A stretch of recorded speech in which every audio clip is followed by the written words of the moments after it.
నమో వెంకటేశ అంటూ మనం నిత్యం దేవుడి నామస్మరణ నిత్యం లేకపోయినా పొద్దున్న దీపం పెట్టేటప్పుడు, సాయంత్రం దీపం పెట్టేటప్పుడు ఒక్క 11 సార్లైనా సరే చదువుకుంటే చాలా ప్రశాంతంగా ఉంటుందండి.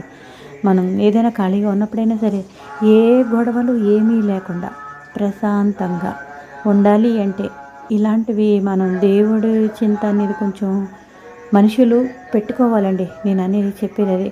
ఏ గొడవలు ఏ ఉన్నా సరే అందరి ఇంట్లోని ప్రాబ్లమ్స్ ఉంటాయి.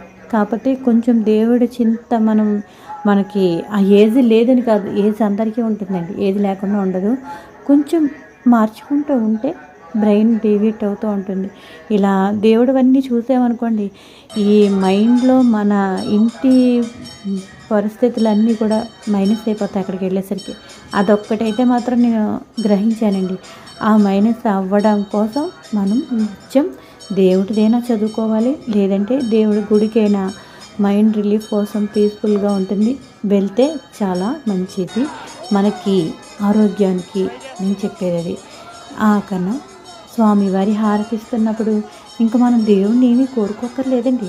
ఇలా ఒక్కసారి రోజు మొత్తంలో దేవుడు చదువుకున్నా, దేవుడు చూసుకున్నా, దేవుడి టీవీలో చూసినా సరే మాకు వెడలేదు ఖాళీ లేదని ఇలాంటివి ఏమీ కాదండి. ఒక సబ్జెక్టు మనం ఒక్క పూట ఒక దేవుడిది అని మనం పెట్టుకోవాలండి బ్రెయిన్లోనే. అసలు ఈ సబ్జెక్టే తోసేస్తారు చాలా మటుకు నేను వింటున్నాను. అసలు ఈ దేవుడికి సంబంధించినవి ఏం చెప్పారండి కొంత వయసు వాళ్ళు.